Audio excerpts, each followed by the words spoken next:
Well, hello again. Here's another question for the yes or no treatment, and it's one I think of great interest, perhaps even concern to quite a lot of people. And it's this: are cell phones safe? Or to put it in the local jargon, are mobiles safe? Well, mobiles have been around in kind of large quantity for about 20 years, and actually they have been around for quite a bit longer than that. And there has been, over the years, quite a bit of concern about whether or not they constitute a health risk, in particular, whether they engender brain tumors. That's something that nobody wants to get. So there's obviously quite great interest in this subject. And of course, much of the argument on both sides depends on scientific data, on studies, on actually looking at people's health after they've used phones for a long time, and trying to decide whether or not they have resulted in any kind of pathology, any sort of life-threatening bad stuff. And of course, what you will see as we proceed through the arguments is that the scientific evidence, the results of scientists who tell us about these things, is in conflict. There are both sides supposedly coming from experts. So it may be after you finish this video that you're just going to have to decide for yourself. But I think I can at least shed some light on the whole subject. So let's take a look. First of all, let's start with the yes people. They are safe. They are safe.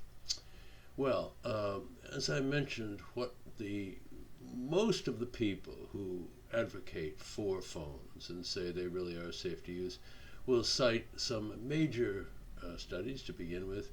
In particular, there's one huge Danish study that was released not too many years ago of over, I think, 400,000 people.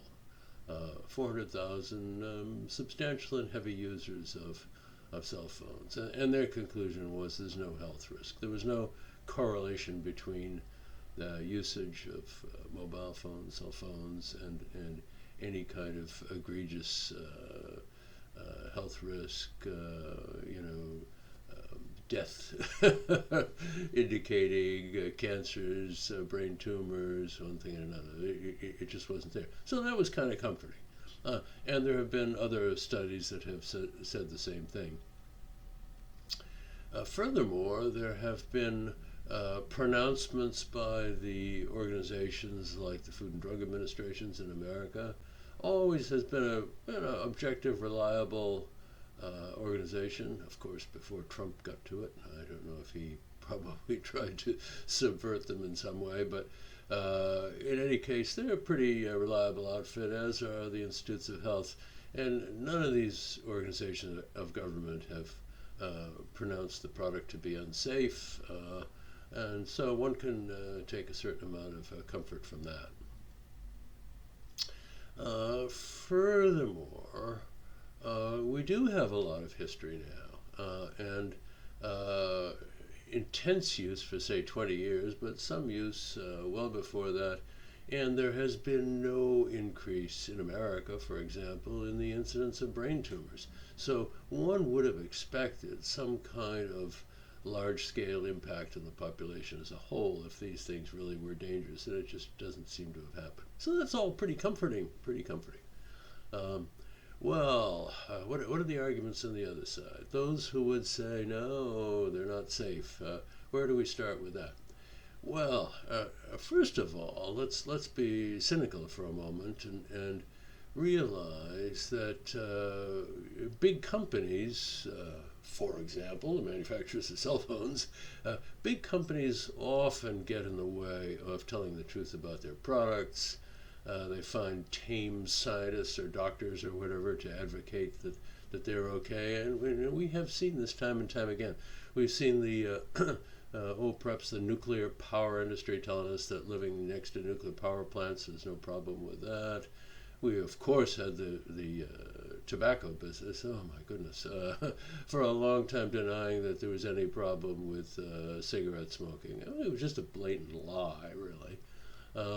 And now continually we have the sugar industry, the sugar lobby, telling us there's nothing wrong with eating a lot of sugar. It's not a health risk. Well, it just is. It leads to obesity and higher death rate, worse pathology, diabetes, all the rest of it. So big companies will lie about whether their products are safe and will find dodgy scientists to support their point of view. Why should the mobile phone industry be any different? That's argument number one. Secondly, there are some quite equivocal studies from reputable organizations that suggest that there really is a problem. The Cleveland Clinic, one of the 2 or 3 premier medical institutions in the U.S., has said that they have found an increasing incidence of problems with sperm, with the motility of semen in the use of cell phones, and therefore an adverse effect on fertility. Well, I guess for some people that would be good news. Those are the people who think there are too many people in the world anyway. But in any case, there is evidence that there could be fertility diminution correlating with heavy cell phone usage. Similarly, the cancer research organization that's part of the World Health Organization, certainly a reputable company, has decided that there are possibly some carcinogenic implications to heavy cell phone usage. They haven't spelled out the extent of it, but they have certainly put it on a kind of warning status, and so we have to really pay attention to that.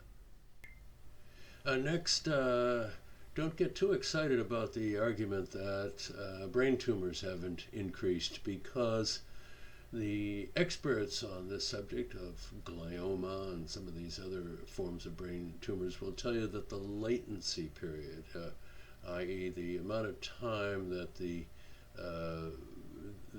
disease can not become apparent, is really long, 20 to 30 years. So we simply may not have had enough time passing by to be able to judge whether or not they're at risk. So don't take comfort from that one. There's another one. There was a study from a pediatric organization that suggested that there's a heavy risk for kids, simply because their brains are smaller, the thickness of the wall of the skull is thinner, and the conclusion was that an average 8-year-old will take about twice as much radiation from using a cell phone as will an adult. So to the extent that there is a problem, and of course you've got to decide which of all of these studies you believe, to the extent there is a problem, it's a lot greater for small kids. So gosh, we certainly don't want to be endangering the little tykes, do we? And that could be a major worry. Another one has suggested that cell phones and the radio frequency radiation that they emit can interfere with the functioning of pacemakers. Obviously a device that helps to regulate an irregular heartbeat, and you certainly don't want that. So we do know that the frequency, the radiation emitted by cell phones can interfere with other devices that depend upon themselves emitting radio signals, which is why for a long time we weren't allowed to put our phones on while we were on the airplane. I think they've probably dismissed that, but perhaps not because they necessarily thought that wasn't a problem, but that they figured out some way to shield the aircraft's electronic communication from the possible interference from cell phones because they want to keep their customers happy. So there is that. Furthermore, walking down the street with a cell phone, we're not talking about radiating problems into your brain, but just being distracted by looking at a smartphone, walking down the street, in itself can lead to problems. It leads to falls. It can lead to getting yourself hit by a vehicle or a electric scooter or something else because you're just simply not paying attention to where you're going. So that can constitute a problem. And then finally, there is the whole matter of using cell phones when you're driving. And alas, the conclusion from people who have measured this is that accidents are 3 to 4 times more likely to happen when the driver is talking on a cell phone, whether a handheld phone or a hands-free phone, because of course the attention of the driver is diverted by the cell phone, particularly if it's a particularly intriguing conversation, a lot of good gossip or whatever. And so in that respect, it can be seen to be a really big problem. That's why many countries now are imposing heavy fines and even disqualification from driving if you get caught talking on a cell phone while you're driving. So you got to be careful about that. Furthermore, there's another not obvious side effect, which is as you travel along, your cell phone is constantly seeking a tower to stay connected with it. It is emitting radiation even though you're not talking on it. And it takes more power to continue to look for these towers, particularly when it's at some distance from them. And that in itself constitutes an increase in the amount of radiation. So, yeah, there's some kind of other little side effects of using phones when you're out in the car, apart from just the danger of crashing. Well, that's a pretty long list. Oh dear, not enough to give one pause. So, what's my take on this? Well, to be honest, maybe I'm a bit too laid back, but I'm not too excited about all of this. It seems to me that the overall scientific evidence is pretty unequivocal, and there certainly isn't enough to frighten me, or to frighten those of my loved ones. But I would say that until we've had 50 years maybe of experience with these things, let's at least be conservative. Limit your phone time if you can. Turn the phone off when you're not using it. Try to limit the amount that you use the phone in the car or not at all. And go easy on letting little kids spend their lives on the cell phone. That might not be good for them. So there it is. I'm not going to lose any sleep over it, but use common sense is my take. Well, I hope you enjoyed that. If you did, the usual thing, give me a like, subscribe, etc. And I'll see you at the next one. Thanks a lot. Bye-bye.